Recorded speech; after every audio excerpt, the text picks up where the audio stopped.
महाराष्ट्र और झारखंड के अलावा 5 राज्यों की 15 विधानसभा सीटों पर उपचुनाव हो रहा है। सबकी नजरें महाराष्ट्र पर हैं, जहां इस बार कांटे की टक्कर की बात की जा रही है। मुंबई में सुबह से ही लोग वोट डालने पहुंच रहे हैं। फिल्मी सितारे भी बढ़ चढ़कर मतदान में हिस्सा ले रहे हैं। अक्षय कुमार, राजकुमार राव, फरहान अख्तर वोट दे चुके हैं।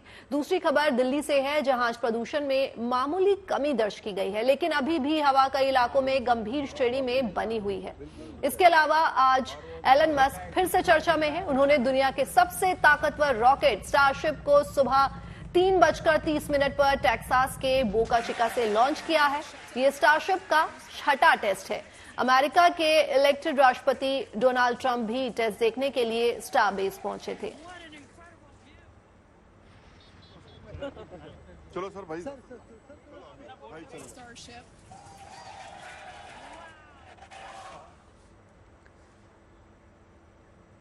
और चलिए अब आपको दिखाते हैं लोकतंत्र के पर्व के रंग। आज महाराष्ट्र झारखंड में विधानसभा चुनाव है। महाराष्ट्र की सभी 288 सीटों पर मतदान जारी है और झारखंड में दूसरे चरण में बाकी बची 38 सीटों पर मतदान हो रहा है। तो वहीं उत्तर प्रदेश की 9 सीटों पर विधानसभा उपचुनाव के लिए वोट डाले जा रहे हैं। इन तीनों ही राज्यों में मतदान के लिए सुबह से ही मतदाताओं में काफी उत्साह देखने को मिल रहा है। इस बीच कई दिग्गज नेता मतदान के लिए पहुंच रहे हैं।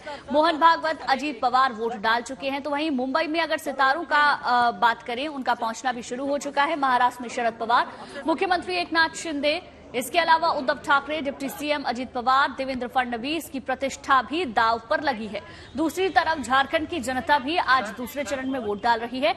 यहां मुकाबला सत्तारूढ़ इंडिया ब्लॉक और एनडीए के बीच होना है। अभी अलग अलग आपको हम 7 तस्वीरें दिखा रहे हैं। महाराष्ट्र और झारखंड में वोट की परीक्षा आज हो रही है। सुबह से ही वोटिंग लगातार जारी है। महाराष्ट्र में चुनावी परीक्षा है और आप इन सभी तस्वीरों में देख सकते हैं मतदाता सुबह से ही अपने घरों से निकल रहे हैं। हालांकि अब ठंड बढ़ गई है, लेकिन उसके बावजूद भी मतदाताओं का जोश हाई है। वोट देने के लिए लोग घर से निकल रहे हैं।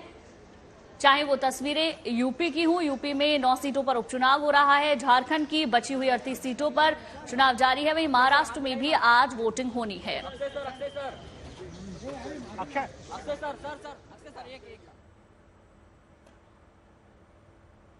बॉलीवुड के खिलाड़ी अक्षय कुमार कुछ वक्त पहले ही ऑफिशियली भारत के नागरिक बने हैं। उनके पास इससे पहले कनाडा की सिटीजनशिप थी। ऐसे में पहली बार अक्षय ने मई में लोकसभा चुनाव 2024 में वोट डाला था और अब वो महाराष्ट्र विधानसभा चुनाव में सुबह सुबह वोट डालने पहुंचे। इस बीच अक्षय ने बताया कि मतदान केंद्र में साफ सफाई का काफी अच्छा इंतजाम किया था। साथ ही उन्होंने सभी से अपील भी की कि वो अपना मतदान जरूर करें। तो महाराष्ट्र की सीटों पर आज वोटिंग और अक्षय कुमार सुबह सुबह अपना वोट डालने के लिए सेंटर पहुंचे। सबसे बढ़िया बात है, इंतजाम बहुत अच्छा किया हुआ है। बहुत अच्छा इंतजाम किया हुआ है। मैं देख रहा था कि सीनियर सिटीजन के लिए बहुत अच्छा इंतजाम किया हुआ है। बहुत सफाई रखी हुई है एंड बस आज यही है कि सब लोग आए, वोट करें। That is the most important thing. चलो सर भाई, तो ये तस्वीरें आप देख सकते हैं किस तरह से फिल्म अभिनेता अक्षय कुमार सुबह सुबह वोट डालने के लिए पहुंचे हैं। उन्होंने साफ सफाई के बारे में कुछ खास बातें कही कि बहुत ही अच्छा अरेंजमेंट जो है वो किया गया है। देखिए, मतदान केंद्र पर जब सितारे पहुंच रहे हैं तो ये तस्वीरें भी सामने आई हैं। आप देख सकते हैं राजकुमार राव को सुबह सुबह मतदान करने के लिए वो पहुंचे हैं। सेलिब्रिटीज पोलिंग स्टेशंस पर लगातार पहुंच रहे हैं। अक्षय कुमार की तस्वीरें हमने आपको दिखाई, राजकुमार राव की तस्वीरें। ब्लॉकबस्टर 3-2 के हीरो राजकुमार राव सवेरे जल्दी ही वोट डालने पहुंच गए। एक्टर ने वोट डालने के बाद अपने सभी फैंस को प्रेरित भी किया कि वो अपने मताधिकार का इस्तेमाल जरूर करें, देश के लिए अपना फर्ज पूरा करें।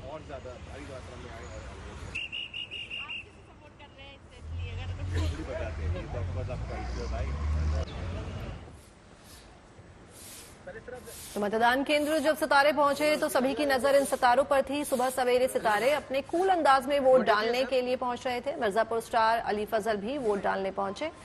देखिए किस तरह से अली फजल जो हैं अपनी उंगली को दिखाते हुए सबसे ये अपील कर रहे हैं कि वो भी अपना वोट जरूर डालें।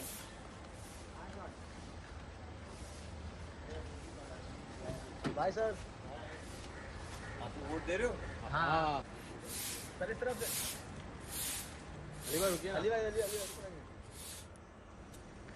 देखिए, इसके अलावा फिल्म मेकर और एक्टर फरहान अख्तर ने बांद्रा के पोलिंग स्टेशन पहुंचकर अपना वोट कास्ट किया। पोलिंग सेंटर से बाहर निकलते हुए अली ने अपनी उंगली पर लगा इंक मार्क भी फ्लॉन्ट किया। साथ ही साथ लोगों से अपील की कि वो भी अपने घरों से निकलें और मतदान जरूर करें।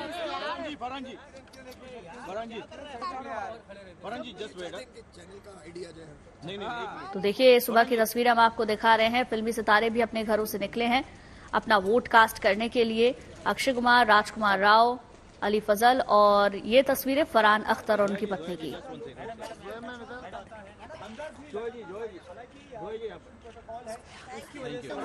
फरहान जी यहाँ पे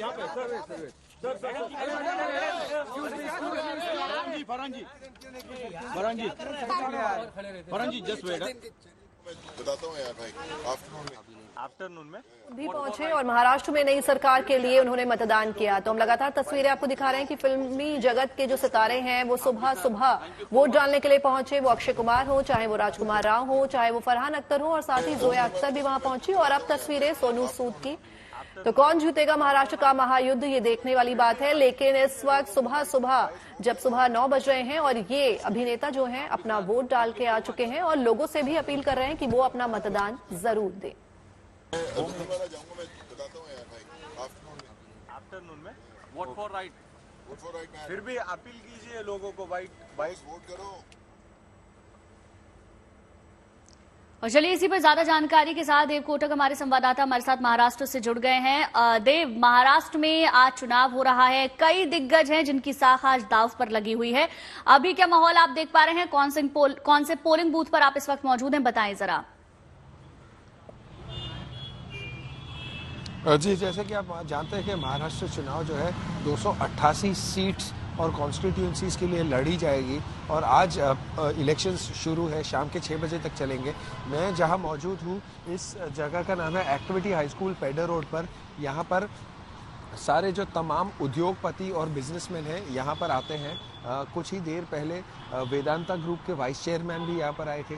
HDFC के दीपक पारेख कुछ ही पल में आएंगे, जो मुंबई साउथ के लिए ज़्यादातर लड़ते थे और इस साल उनको वर्ली कॉन्स्टिट्यूंसी से यहाँ पर फील किया गया है, वो है मिलिंद देवरा। और यहाँ पर जब लता मंगेशकर, जो लेट लता मंगेशकर जब जिंदा थे, तब वो भी यहाँ पर ही आते थे वोटिंग के लिए। तो यहाँ पर जो है पेडर रोड एरिया में सारे बिजनेसमैन और इंडस्ट्रियलिस्ट आते हैं। सुबह सुबह में काफ़ी वरिष्ठ नागरिक भी आ पहुँचे हैं। मैं मेरे कैमरामैन महेश को कहूँगा कि दिखाए कि सीनियर सिटीजन्स भी जो है वो यहाँ पर लगातार आए जा रहे हैं और इस एरिया के लोगों को, जो खास तौर पर नौजवान हैं, उनको बताते हुए कि आप आए, मतदान करें, घर से बाहर निकलकर। जो पूरा प्रोसेस है सिर्फ 10 मिनट से भी कम लगती है। यहाँ पर एक्टिविटी हाई स्कूल सेंटर पर 5 टोटल बूथ है और पूरा प्रोसेस है 5 से 10 मिनट के अंदर समाप्त हो जा रहा है। मैं खुद सुबह बल्कि वोट कर आया हूँ। दोपहर के बाद हाँ देखने मिलेगा कि मुकेश अंबानी और पूरा जो अंबानी परिवार है, आकाश, अनंत, ईशा, नीता अंबानी वगैरह, जो 5 लोग का परिवार है और उनकी धर्मपत्नियां भी, आकाश और अनंत की, वो भी आएंगे दोपहर के 2 बजे के बाद। जो ओसवाल ग्रुप के जो वरिष्ठ फैमिली के लोग हैं वो भी यहाँ जनरली इसी सेंटर पर आते हैं। यहाँ पर नहीं तो 1 किलोमीटर की दूरी पर विला ट्रीजा स्कूल है और कॉन्वेंट है, उस सेंटर पर जाते हैं। तो साउथ मुंबई के ज़्यादातर जगहों पर यहाँ पर पीयूष गोयल भी कुछ देर में आएंगे, जो बीजेपी से सांसद है। तो इस तरह की जानकारी है हमारे पास। अभी तक ये सेंटर में लगातार मूवमेंट और एक्टिविटी देखने मिल रही है सुबह से, जब से सेंटर शुरू हुआ है। हालांकि नौजवान थोड़े से कम दिखे हैं। यहाँ पर RBI गवर्नर शक्तिकांता दास कुछ देर पहले आकर गए, उन्होंने आज तक से बात भी की। उन्होंने कहा कि वोटिंग परसेंटेज को अफेक्ट ना हो, इसीलिए लोगों से लगातार अपील करते हुए कि अपने घर से बाहर निकलकर इस छुट्टी के दिन पर, इस अवसर पर वोटिंग का जो प्रोसेस है उसमें उसका भाग बने, उसका एक पार्ट बने। तो कहीं ना कहीं साफ तौर पर ये झलक दिखाई देती है कि जो ये सारे बड़े लोग हैं, उद्योगपति हो या जो भी इन्फ्लुएंशियल हो, लोगों को सूचित करते हुए और कहते हुए कि घर से बाहर आइए, ये जो अपना डेमोक्रेटिक राइट है वो एक्सरसाइज कीजिए और वोट दीजिए, क्योंकि ये अगला जो समय आएगा या चांस आएगा सीधा 5 साल बाद आएगा। जी देव, बिल्कुल। और जैसा कि आपने बताया, फेडर रोड पे आप इस वक्त मौजूद हैं। साउथ मुंबई का वो हिस्सा है और काफी पॉश माना जाता है। और आप बता रहे हैं कि सारे बिजनेसमैन, उद्योगपति, इंडस्ट्रियलिस्ट जो है वो वहां आते हैं, सेलिब्रिटीज भी वहां आते हैं। तो शाहरुख और सलमान के आने का क्या समय है, कितने बजे तक वो आएंगे, कितने बजे तक ये मतदान जो है वो चलेगा, इसके बारे में जरा जानकारी दें।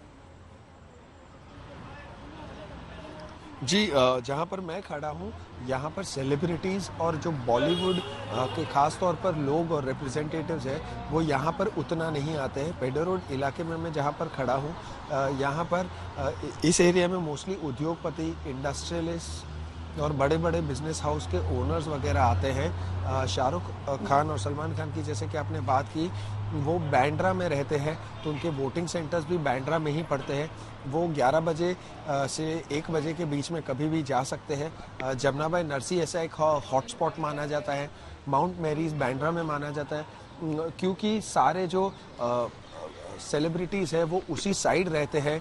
तो कहीं ना कहीं इसीलिए उनका इतने सालों में सेंटर जो है उसी साइड पर आ रहा है। आपने देखा कुछ देर पहले फरहान अख्तर, जोया अख्तर, अक्षय कुमार, वो सारे बांद्रा के आगे जो रहने वाले लोग हैं उनके सेंटर्स इतने सालों में वहीं पर आ रहे हैं, वो वहीं पर बसे हुए हैं। और इस साइड की जैसे मैंने बात की कि सारे जो कॉन्ग्लोमरेट्स और बिजनेस मैग्नेट्स जिसे हम कहते हैं वो इस सेंटर पर आते हैं क्योंकि सारे जो है दक्षिण मुंबई, साउथ मुंबई की ओर कॉन्सेंट्रेटेड इसे काफ़ी सालों से सबके हेडक्वार्टर्स, मुख्यालय भी यहाँ पर है। इसीलिए लोग जो है लगातार यहाँ पर आ रहे हैं और तरह तरह के बिजनेसमैन देखने मिलते हैं। बिल्कुल। साथ ही साथ हम तस्वीरें भी दिखा रहे हैं देव, किस तरीके से सेलिब्रिटीज सुबह से ही पहुंच रहे हैं। और कहीं ना कहीं जब सेलिब्रिटीज निकलते हैं, बड़े बिजनेसमैन निकलते हैं और बड़े बड़े राजनेता भी निकलते हैं, हालांकि राजनेताओं की तो साख खुद दाव पर लगी रहती है, तो कहीं ना कहीं जनता के बीच में भी एक मैसेज जाता है कि आप अपने घरों से निकलिए, पहले आप मतदान कीजिए, बाद में जलपान कीजिए।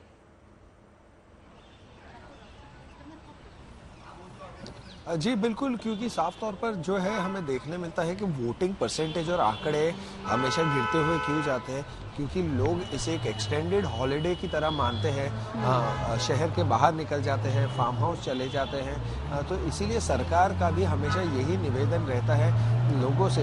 अगर आप देखेंगे तो ये जो एक महिला है व्हीलचेयर पर जाते हुए, कहीं ना कहीं लोगों में ये संदेश जाता है कि अगर ये लोग जो जिन्हें फिजिकल रूप से कोई ना कोई तकलीफ हो रही, वो अगर अपने घर के बाहर निकलकर वोट करने जा सकते हैं तो नौजवान लोग और जो एबल बॉडी बिल्कुल देव, सुबह की बहुत ही शानदार तस्वीरें आपने दिखाई। अगर बच्चे बूढ़े जो हैं वो वोट डालने जा सकते हैं और खासकर की जैसे दिखाया कि व्हीलचेयर पे ये महिला जो है वोट डालने के लिए पहुंची हैं, तो आम जनता क्यों नहीं। बहुत बहुत धन्यवाद आपका इस तमाम जानकारी के लिए। और लोकतंत्र के पर्व में लोग बढ़ चढ़कर हिस्सा ले रहे हैं। हर एक मतदाता का वोट इस पर्व में बड़ी हिस्सेदारी रखता है, लिहाजा क्या सितारे, क्या नेता, क्या आम, क्या खास, सभी लोग घर से निकलकर वोट डालने के लिए पहुंच रहे हैं। इस चुनावी समर में अपना योगदान देने बॉलीवुड सेलेब्स भी पहुंचने लगे हैं। बॉलीवुड स्टार अक्षय कुमार, जो सुबह बहुत जल्दी उठने के लिए जाने जाते हैं, उन्होंने सुबह सुबह ही वोट डाल दिया।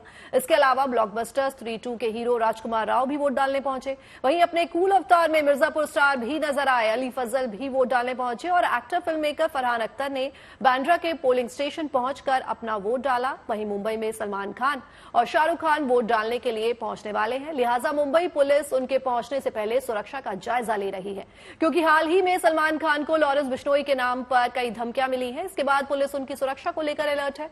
इसके अलावा बात करें क्रिकेट जगत की, तो सचिन तेंदुलकर भी वोट डाल चुके हैं।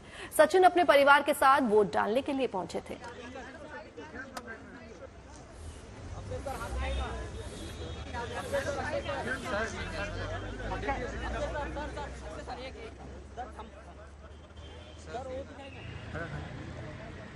देखिए, बात अगर क्रिकेट जगत की करें, देखिए ये तस्वीरें हम पहले आपको दिखा देते हैं। जॉन अब्राहम को आप इन तस्वीरों में देख सकते हैं, अपना वोट कास्ट करने के लिए पहुंचे हैं मतदान के लिए। सितारों का मेला लगा है, लगातार एक के बाद एक सेलिब्रिटीज पहुंच रहे हैं अपने मताधिकार का इस्तेमाल करने के लिए। तो महाराष्ट्र की सभी सीटों पर वोटिंग सुबह से लगातार जारी है, लेकिन सुबह से ही ये खूबसूरत तस्वीरें निकलकर सामने आ रही है, जहां सेलिब्रिटीज अलग अलग पोलिंग बूथ्स पर पहुंच रहे हैं अपना वोट कास्ट करने के लिए।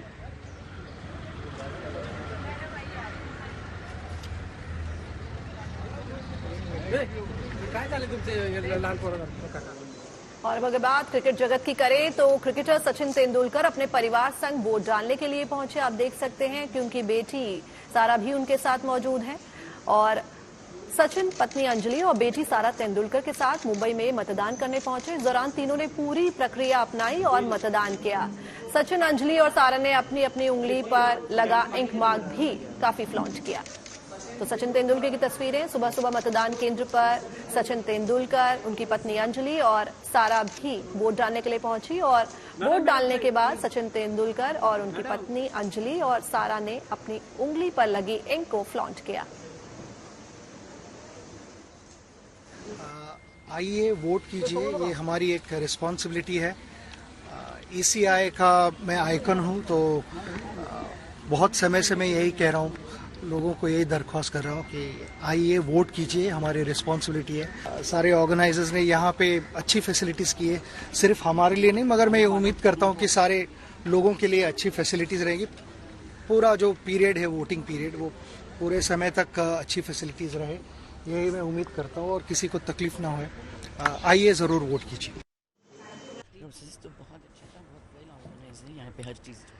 देखिए, शानदार एक्टिंग के लिए मशहूर सुलभा आर्या भी वोट डालने के लिए पहुंची। लोगों से वोट डालने की उन्होंने इस दौरान अपील भी की। आप वोटर्स को क्या कहना चाहते हैं? आप सुबह सुबह आए हो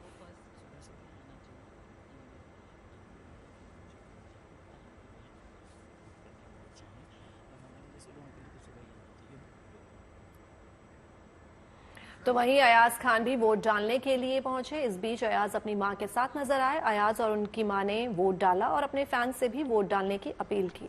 तो आप देख सकते हैं किस तरह से अयाज खान अपनी मां के साथ वोट डालने के लिए पहुंचे। उनकी माताजी जो व्हील चेयर पे हैं, लेकिन इसके बावजूद वो वोट डालने के लिए मतदान केंद्र पहुंचे और अपनी उंगली पर लगी इंक को उन्होंने फ्लॉन्ट किया।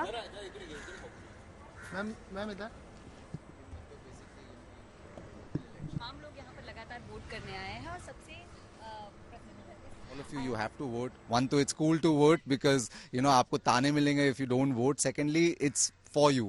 It's for you. It's for your future that you need to vote for the right candidate. So go do it. अब बात कर लेते हैं सांसों के संकट की, जिस पर लगातार खतरा मंडरा रहा है। दिल्ली के तमाम इलाकों में AQI अभी भी गंभीर स्थिति में बना हुआ है। हालांकि कल के मुकाबले आज मामूली सी राहत है, लेकिन ये राहत काफी नहीं है। ये तस्वीरें आपको बता रही हैं कि किस तरीके से पूरा दिल्ली NCR धुंध की सफेद चादर में घिरा हुआ है। लोगों को मुश्किल हो रही है। ग्राफ 4 के नियम लागू होने के बाद आज कंपैरेटिवली थोड़ी सी राहत जरूर देखने को मिली है, लेकिन फिर भी स्थिति अभी खराब है। लगातार कदम उठाए जा रहे हैं, लेकिन सवाल यही है कि क्या इतने कदम उठाना काफी होगा, क्योंकि अभी सर्दियों की शुरुआत पूरी तरीके से नहीं हुई है। उसके बावजूद भी प्रदूषण का स्तर दिल्ली NCR में बेहद खराब श्रेणी में पहुंच चुका है।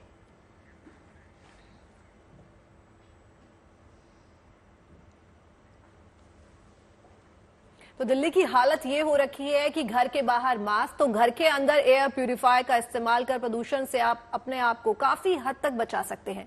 इसके साथ ही कुछ घरेलू नुस्खों को अपनाकर भी आप अपना आजकल इस जहरीली हवा से असर को जो है खुद से बचा सकते हैं, इसके असर से बचा सकते हैं। आइए डॉक्टर से जानते हैं सेहतमंद रहने के घरेलू नुस्खे क्या क्या हैं। पॉल्यूशन एक ऐसी चीज है जिससे हम बच नहीं सकते। घरेलू नुस्खों में तो पहला नुस्खा यही है, घर में ज्यादा रहें, मास्क लगा के घर में भी रहें और पौष्टिक आहार खाएं, ग्रीन वेजिटेबल्स खाएं और गहरी सांस लेने की प्रैक्टिस करें। बाहर जाके ये बिल्कुल ना करें। घर में श्वासासन, प्राणायाम, अनुलोम विलोम ये सब कर सकते हैं आप, लेकिन बाहर जाके दौड़ना या बाहर जाके विगरस एक्सरसाइज करना है, जिम जाना, ये अभी अवॉइड करना है। जहाँ तक घरेलू नुस्खों की हम बात करते हैं, उसमें हल्दी वाला दूध बहुत अच्छा है, एंटी इन्फ्लेमेटरी है, किसी हद तक एंटी एलर्जिक भी है वो। इसके अलावा किशमिश खाइए, अखरोट खाइए, बादाम खाइए, मुनक्का खाइए, कब्ज मत होने दीजिए। नाक को बार बार धोइए, घर से आने के बाद नाक को ज़रूर धोइए। गले में कुल्ली करिए, गरारा करिए, गार्गल्स जिसको कहते हैं, और खांसने की कोशिश कीजिए। अगर आपको लग रहा है गले में इरिटेशन है तो जो भी बलगम है उसको खांस कर बाहर निकालिए। ऐसी कोई दवा लोग होम रेमेडीज ऐसी ट्राई करते हैं जो कफ सप्रेसेंट्स हैं, जिसमें कोडीन होता है, वो नहीं लीजिए। ऐसे सिरप्स लीजिए जो बलगम को पतला करते हैं, ब्रोमहेक्सिन है उसमें, और ऐसे कफ सिरप्स आते हैं जिनको हम एक्सपेक्टोरेंट कहते हैं, वो बलगम को पतला करके बाहर निकालते हैं। लेकिन जो खांसी के आमतौर पर शरबत कहलाते हैं, वो केमिस्ट से लोग ले आते हैं कि खांसी हो रही है, खांसी ठीक करने के शरबत दे दो, वो नहीं लेना चाहिए। इसके अलावा मैंने हल्दी वाला दूध बताया, इसमें मैं ये देख रहा हूँ आजकल के अर्जुन की छाल का पानी पीना भी एंटी इन्फ्लेमेटरी का काम करता है। वो एक तरह का डायबिटिक भी है, कंजेशन को ठीक करता है और एंटी इन्फ्लेमेटरी भी है। साथ साथ आप अपने खाने में मिर्च, मसाले और चिकनाई इसको अवॉइड करें। बच्चों को भी बताइए कि आइसक्रीम ना खाएं इस मौसम में, एसी बिल्कुल मत चलाइए और मुंह ढककर सोइए, ये बहुत इम्पोर्टेंट है। खुले मुंह से सोना, पूरी खिड़की रात भर खोल के सोना, पूरा पोल्यूशन अंदर आ जाता है। दिन के टाइम खिड़की खोलिए 12 बजे के बाद और 5 बजे बंद कर दीजिए। दिल्ली में प्रदूषण बढ़ने का सीधा असर एयर प्यूरिफायर पर पड़ा है। पिछले कुछ दिनों से एयर प्यूरिफायर की मांग काफी बढ़ गई है। घर के अंदर हवा की सेहत अच्छी रखने के लिए लोग बड़े पैमाने पर एयर प्यूरिफायर खरीद रहे हैं। आखिर सवाल सेहत का है। खुद को पोल्यूशन से बचने वाली परेशानियों से हमें दूर रखना है। जिस तरीके से मुश्किलें आ रही हैं उनसे हमें सावधान रहना है। तो चलिए अब आपको बताते हैं कि बाजार में कितने तरह के एयर प्यूरिफायर मौजूद हैं और कौन सा एयर प्यूरिफायर आपकी जरूरतों के मुताबिक सही है। दिल्ली में लगातार वायु प्रदूषण खतरनाक स्तर पर बढ़ता जा रहा है और उसी के साथ बाजारों में एयर प्यूरिफायर और मास्क की जो डिमांड है वो भी बढ़ रही है। लोग इस वक्त आंखों में जलन महसूस कर रहे हैं, सांस लेने में लोगों को दिक्कत हो रही है, तो घरों पर एयर प्यूरिफायर हर कोई इस वक्त लाना चाह रहा है। इस वक्त हम एक आउटलेट में मौजूद है और हम आपको ये दिखाना चाहते हैं कि किस तरीके से जो बिक्री है वो बाजारों में बढ़ती जा रही है। आप हमें सबसे पहले ये बताइए, क्योंकि प्रदूषण लगातार बढ़ रहा है, खतरनाक स्तर जो है वो 500 के लगभग अब जो है पास आ चुका है। कितनी ज्यादा डिमांड इस वक्त बाजार में है एयर नॉर्मली हम नॉर्मल डेज में 1 यूनिट या 2 यूनिट सेल करते थे। हमने लास्ट 2 डेज में ऑलमोस्ट 45 यूनिट सेल किए हैं, जिससे मतलब प्राइस रेंज कोई देखता नहीं है, क्योंकि प्राइस रेंज के मतलब प्रदूषण इतना ज्यादा है, लोगों को जान का खतरा है, तो इसीलिए सोल्ड आउट हो रहे हैं 3 दिन से बहुत ज्यादा। प्राइस सबसे ज्यादा, मैं वही आप पे दूसरा सवाल करने वाली थी, क्योंकि चूंकि एयर प्यूरिफायर है, बैठे बैठे आपको साफ हवा मिलती है इसके थ्रू, हर एक छोटे पार्टिकल्स की पहले मुझे बात बताइए कि ये कितना एरिया कवर करता है और किस तरीके के पार्टिकल्स को ये साफ हवा में बदलता है। ठीक है मैम, ये हमारे पास एक सबसे छोटा है, ये यूरेका फॉप्स का, ये आपका 150 स्क्वायर फीट कवर करेगा। देन फिलिप्स का आता है हमारे पास, वो आपका 380 स्क्वायर फीट कवर करेगा, एंड फॉप्स का भी 380 स्क्वायर फीट कवर करेगा। देन हेवल्स का आता है हमारे पास, हेवल्स का आपका 450 स्क्वायर फीट कवर करेगा। फिलिप्स में हमारे पास जो और मॉडल्स हैं वो हमारे 600 स्क्वायर फीट भी कवर करते हैं। ये टॉप मॉडल है जो 750 स्क्वायर फीट तक कवर करता है। अलग अलग ब्रांड्स के हिसाब से है, लेकिन एरिया काफी मात्रा में जो है कवर हो जाता है। लोगों की डिमांड लगातार बढ़ रही है, तो लोग अपनी तरफ से भी कुछ अलग से मतलब एडवांस बुकिंग भी होती है, क्योंकि जब शॉर्टेज भी पड़ने लग जाती है, जब लोगों की डिमांड ज्यादा, तो इस तरीके की भी चीजें आउटलेट में हो रही है। जी मैम, हमारे पास सबसे ज्यादा सोल्ड आउट मॉडल वो वाला है फिलिप्स का, वो अभी हमारे पास स्टॉक में नहीं है, अभी स्टॉक में नहीं है। और एक सबसे ज्यादा आपका डाइसन जो सोल्ड आउट हुए हमारे लगभग 50 यूनिट्स में से हमारे 25 यूनिट्स डाइसन के सोल्ड आउट हुए हैं। तो लगातार मार्केट में जो है बाजारों में डिमांड सबसे ज्यादा बढ़ गई है एयर प्यूरिफायर, क्योंकि लोगों को सांस लेने में इतनी ज्यादा दिक्कत हो रही है कि एकमात्र अब शायद उनके पास ये एयर प्यूरिफायर ही उपाय है जिससे जितने भी हार्ड पार्टिकल्स, माइक्रो पार्टिकल्स इस वक्त हवा में है, वो इसी के थ्रू जो है साफ हवा में बदल सकते हैं। तो डिमांड लगातार बढ़ रही है, फिर चाहे वो एयर प्यूरिफायर हो, मास्क हो या फिर इंडोर ऑक्सीजन प्लांट, यही सब चीज है जो दिल्ली की हवा को इस वक्त आप तक बेहतर तरीके से पहुंचा सकते हैं। तो लोगों की डिमांड अब इन सब चीजों को लेकर लगातार बढ़ती जा रही है। कैमरा पर्सन मनीष बिदोड़ी के साथ Manisha Ladda, good news today. पहाड़ों पर बर्फकाल शुरू हो चुका है। कश्मीर में इन दिनों खूब बर्फबारी हो रही है, जिससे पहलगाम समेत कई इलाकों में पारा 0 या 0 से नीचे गिर चुका है। नवंबर के महीने में इतनी बर्फबारी आमतौर पर देखी नहीं जाती। 24 नवंबर से घाटी में एक और वेस्टर्न डिस्टर्बेंस के आने की संभावना है, जिससे ताजा बर्फबारी होगी और पारा और भी ज्यादा नीचे आ जाएगा।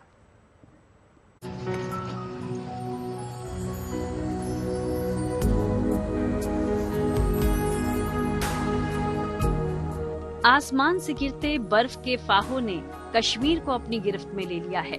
ऊंचे ऊंचे पहाड़ों ने बर्फ की सफेद चादर ओढ़ ली है। पेड़, पत्ते, डाली सब कुछ सफेद हो चुके हैं। रास्तों पर कई फीट बर्फ की मोटी परत बिछ चुकी है, जिसे हटाने के लिए प्रशासन लगातार जुटा हुआ है। स्नो कटर मशीनों का सहारा लिया जा रहा है। गाड़ियों से बर्फ हटाई जा रही है ताकि आवाजाही सुचारू रूप से चलती रहे। बर्फबारी और बारिश की वजह से कश्मीर में पहली बार इस सीजन में पारा 0 से नीचे गोता लगा रहा है। ये आलम तब है जब कश्मीर में कड़ाके की सर्दी का महीना अभी आया भी नहीं है। यहाँ दिसंबर और जनवरी में कड़ाके की ठंड पड़ती है, जब डल झील भी पूरी तरह जम जाती है। लेकिन इस बार तो नवंबर के महीने में ही कश्मीर के मौसम का मिजाज बदल गया है। पहलगाम में तापमान -3.6 डिग्री दर्ज किया गया। श्रीनगर में सोमवार सीजन की सबसे सर्द रात थी। यहाँ तापमान 0.3 डिग्री रिकॉर्ड किया गया। वहीं गुलमर्ग और सोनमर्ग में भी पारा 0 के करीब गोते लगा रहा है। कश्मीर में जो ठंड का सीजन है उसकी शुरुआत में ही बर्फबारी और उसके चलते पूरी घाटी जो है सर्दी की चपेट में है। माइनस टेम्परेचर पहली बार जो है हमें पहलगाम में देखने को मिला, जहां -3.2 तक जो है पारा लुढ़का है। और श्रीनगर की बात करें तो रात का टेम्परेचर 0 के आसपास जो है घूम रहा है, यानी कि आने वाले दिनों में श्रीनगर में भी जो है माइनस टेम्परेचर देखने को मिल सकता है। और यही जो है टेम्परेचर्स घाटी के बाकी हिस्सों से भी रिकॉर्ड हुए हैं। गुलमर्ग सोनमर्ग में भी 0 के आसपास टेम्परेचर्स हैं। और हालांकि ये इस तरीके की जो ठंड है वो दिसंबर और जनवरी में देखने को मिलती थी, जब बिल्कुल जो पीक पे होता था ठंड का सीजन। लेकिन इस बार शुरुआत में ही जो है काफी ज्यादा ठंड महसूस हो रही है। इसके चलते जो अगर आप जो अलग अलग इलाके हैं घाटी के, वहां हालांकि आज धूप खिली है, लेकिन सुबह शाम और रात में जो है काफी ज्यादा जो ठंड बढ़ गई है। गुलमर्ग और पहलगाम जैसे इलाकों में हालांकि पर्यटक जो हैं इसको एंजॉय कर रहे हैं, लेकिन स्थानीय लोगों के लिए चैलेंज है, क्योंकि ऐसी ठंड जो है उसकी आदत जनवरी में होती थी, दिसंबर में होती थी, लेकिन अब जो है नवंबर में ही जो है ऐसी ठंड पड़ रही है, जिसकी वजह से इसका बंदोबस्त भी जो है लोगों को करना पड़ेगा, यानी कि गर्मी के साधन ढूंढने पड़ेंगे। लेकिन फिलहाल के लिए अगर मौसम विभाग का माने तो ये ठंड जो है बढ़ सकती है, क्योंकि पहाड़ों पे जो बर्फ पड़ी है उससे एक एसी इफेक्ट यानी एक फ्रीजर सा इफेक्ट हुआ है। और जो पहाड़ों पे प्री सीजन काफी हैवी स्नोफॉल देखने को मिला है, जहां कुछ इलाकों में कुछ पहाड़ी इलाकों में 1 से 1.5 फीट तक 2 फीट तक जो है बर्फ पड़ी है। मौसम विभाग के अनुसार घाटी में 24 नवंबर से एक और वेस्टर्न डिस्टर्बेंस आने के आसार हैं, जिससे ताजा बर्फबारी की नई किस्त की बौछार होगी। जाहिर है घाटी का पारा तब और गिरेगा, जिससे सर्दी समय से पहले ही अपने प्रचंड रूप में आ सकती है।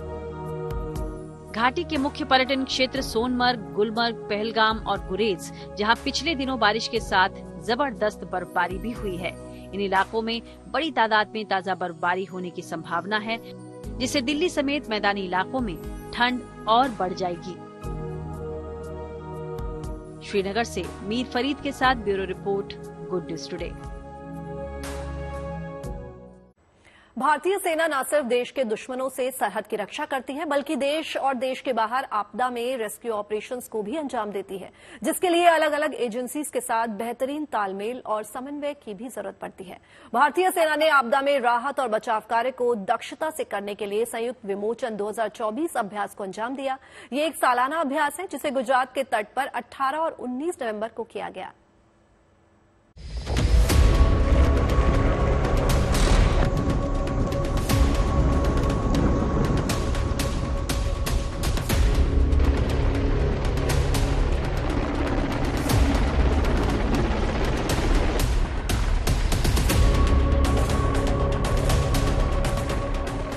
एक्शन से भरी ये तस्वीरें न तो किसी जंगी मोर्चे की हैं और न ही युद्धाभ्यास की, बल्कि कुदरती चुनौतियों से निपटने की पुख्ता तैयारी की हैं। तटीय इलाकों में चक्रवात, आपदा या संकट से निपटने, राहत और मदद पहुंचाने के लिए भारतीय सेना ने एक बहुपक्षीय अभ्यास को अंजाम दिया। चाहे आसमान में हेलीकॉप्टर से रेस्क्यू हो, पानी या जमीन पर होवरक्राफ्ट से मदद पहुंचाना हो, या फिर ड्रोन से इमरजेंसी मेडिकल किट पहुंचाना हो, भारतीय सेना के जवानों ने बड़ी ही बहादुरी और कौशल के साथ हर उस अभ्यास को अंजाम दिया जिसकी जरूरत आपदा के समय पड़ती है।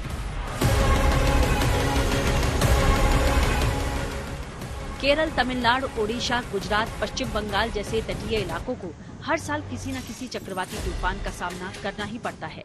इन हालातों में सेना न सिर्फ समय रहते जरूरी एक्शन लेती है, बल्कि आपदा के बाद बड़े पैमाने पर राहत और बचाव कार्य को भी अंजाम देती है। संयुक्त विमोचन 2024 नाम की ये सालाना एक्सरसाइज ऐसे ही हालातों से बेहतर तरीके के साथ निपटने के लिए तैयार करती है। 18 और 19 नवंबर को गुजरात के अहमदाबाद और पोरबंदर में भारतीय सेना ने मानवीय सहायता और आपदा राहत अभ्यास को अंजाम दिया। 2 दिनों तक चले इस अभ्यास को भारतीय सेना के दक्षिणी कमान के कोनार्क कोर ने आयोजित किया था, जिसमें 9 मित्र देशों के 15 वरिष्ठ अधिकारियों ने भाग लिया। इस अभ्यास में भारतीय थल सेना, भारतीय नौसेना, भारतीय वायुसेना, भारतीय तटरक्षक बल, एनडीआरएफ, एसडीआरएफ और दूसरी एजेंसियों के जवान शामिल हुए। 18 नवंबर को अहमदाबाद में टेबल टॉप अभ्यास आयोजित किया गया, जिसका विषय था गुजरात के तटीय क्षेत्र में चक्रवात। इस अभ्यास में राष्ट्रीय आपदा प्रबंधन प्राधिकरण यानी एनडीएमए, गुजरात राज्य आपदा प्रबंधन प्राधिकरण, मौसम विभाग और फिक्की के प्रतिनिधि शामिल हुए। टेबल टॉप अभ्यास में आपातकालीन परिस्थितियों पर चर्चा होती है, हालात से निपटने की प्लानिंग बनाई जाती है और उसे अमल में लाने के लिए टीम के सदस्यों को उनकी भूमिका बताई जाती है। संयुक्त विमोचन कार्यक्रम में थल सेना अध्यक्ष जनरल उपेंद्र द्विवेदी भी शामिल हुए। द्विवेदी ने इस मौके पर कहा कि भारतीय सशस्त्र बलों ने हाल के सालों में आपदा राहत कार्यों में महत्वपूर्ण भूमिका अदा की है, जिसमें खोज एवं बचाव मिशन, मानवीय सहायता और चिकित्सा समर्थन प्रदान किया गया है।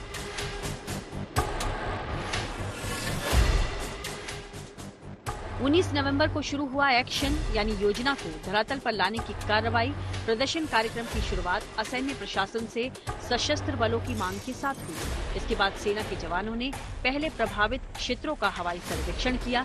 इसके बाद बचाव कार्य को अंजाम देने की कार्रवाई शुरू हुई। जवानों ने छत पर फंसे लोगों का हेलीकॉप्टर से रेस्क्यू किया। आपदा प्रभावित क्षेत्र में तत्काल चिकित्सा सुविधा पहुंचाना एक बड़ी चुनौती रहती है। इसके लिए सेना ने इमरजेंसी हॉस्पिटल भी सेटअप किया और मल्टी फैसिलिटी एम्बुलेंस से पीड़ित को लाकर हॉस्पिटल में आकस्मिक चिकित्सा सहायता दी गई। जंग के मैदान आतंकियों के खात्मे के साथ साथ मेडिकल क्षेत्र में भी ड्रोन क्रांति हुई है। आपदा प्रभावित क्षेत्र में भी इसकी खास जरूरत पड़ती है।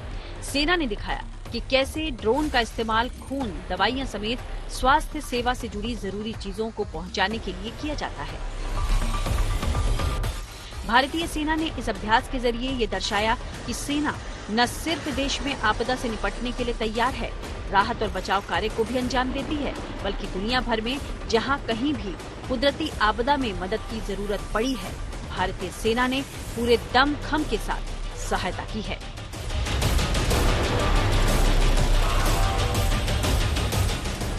शिवानी शर्मा के साथ bureau report, good news today. चलिए अब आपको लेकर चलते हैं अमेरिका, जहां दुनिया के सबसे ताकतवर रॉकेट स्टारशिप को लॉन्च किया गया। ये स्टारशिप का 6वां टेस्ट था और इस लॉन्चिंग के बीच सभी की नजर इस समय की दमदार जोड़ी एलन मस्क और ट्रंप पर थी। अमेरिका के नवनिर्वाचित राष्ट्रपति डोनाल्ड ट्रंप भी टेस्ट देखने के लिए स्टार बेस पहुंचे। जब ट्रंप वहां पहुंचे तो सबसे पहले मस्क को लेने के लिए ट्रंप बाहर आए और उनका स्वागत किया और लॉन्चिंग दिखाने के लिए अंदर लेकर गए। फिर दोनों ने साथ में लॉन्चिंग देखी। ये मिशन स्टारशिप स्पेसक्राफ्ट और सुपर हैवी रॉकेट का कलेक्टिवली मिशन है, जिस स्टारशिप का नाम दिया गया है। इस टेस्ट में बूस्टर को लॉन्च करने के बाद लॉन्च पैड पर कैच किया जाना था, लेकिन सभी पैरामीटर ठीक नहीं होने के कारण इसे पानी में लैंड कराने का फैसला लिया गया। वहीं स्टारशिप के इंजन को स्पेस में फिर से चालू किया गया। इसके बाद हिंद महासागर में लैंडिंग हुई। आजकल एलन मस्क और ट्रंप की जोड़ी दुनिया में चर्चा का विषय बनी हुई है। ट्रंप सरकार में शामिल होने के बाद से एलन मस्क और ट्रंप कई बार साथ नजर आ चुके हैं और अब एलन मस्क का एक खास अंदाज देखने को मिला। मिशन लॉन्चिंग के लिए मस्क ट्रंप को लेने के लिए खुद बाहर आए और अपने साथ उन्हें मिशन लॉन्च स्टेशन पर लेके गए और इस बीच मस्क ट्रंप को मिशन के बारे में समझाते हुए भी नजर आए। मिशन से क्या लाभ होने वाला है, ये सभी मस्क ने ट्रंप को बताया।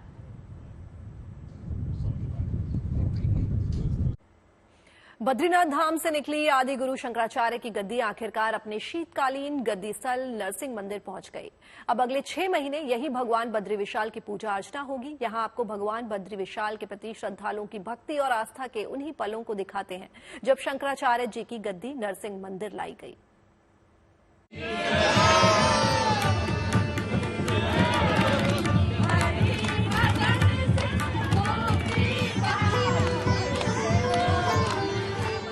उत्तराखंड में पांडुकेश्वर के योग बद्री मंदिर में उद्धव और कुबेर जी को विराजित करने के साथ ही शंकराचार्य जी की गद्दी जब जोशीमठ के नृसिंह मंदिर पहुंची तो भक्ति और आस्था का महा उल्लास दिखाई दिया।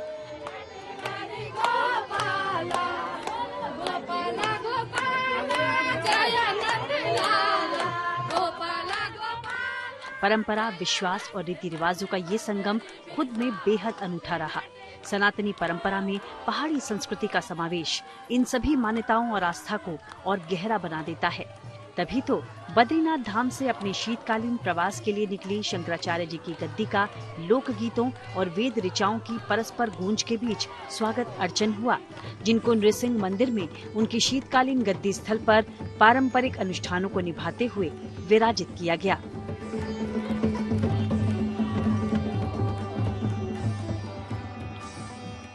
मान्यता है कि जोशीमठ का नृसिंह मंदिर दुनिया का इकलौता ऐसा मंदिर है जहां भगवान नृसिंह को शांत रूप में पूजा जाता है। कहते हैं कि नृसिंह भगवान के दर्शन किए बिना भगवान बद्रीनाथ की यात्रा पूरी नहीं मानी जाती, इसलिए इस मंदिर को नृसिंह बद्री भी कहा जाता है। इस मंदिर में विराजित नृसिंह भगवान की मूर्ति से आदि गुरु शंकराचार्य जी का काफी गहरा संबंध माना गया है। कहते हैं कि शंकराचार्य जी भगवान नृसिंह को अपना इष्ट देव मानते थे, इसलिए इस मंदिर में आदि गुरु शंकराचार्य जी की गद्दी भी है, जो शीतकालीन प्रवास में बद्रीनाथ मंदिर से निकलकर यहीं अगले 6 महीने विराजते हैं। वहीं दूसरी ओर नृसिंह मंदिर में ही मां लक्ष्मी की भी सामूहिक रूप में विधिवत पूजा अर्चना हुई, जो यहाँ भगवान बद्री विशाल के साथ विराजमान रहती हैं।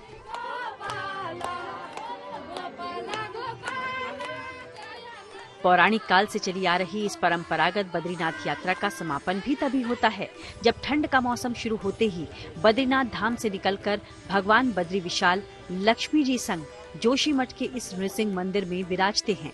और अब इसी प्राचीन मंदिर में आकर श्रद्धालु भगवान बद्रीनाथ के दर्शन पूजन अगले 6 महीने कर पाएंगे।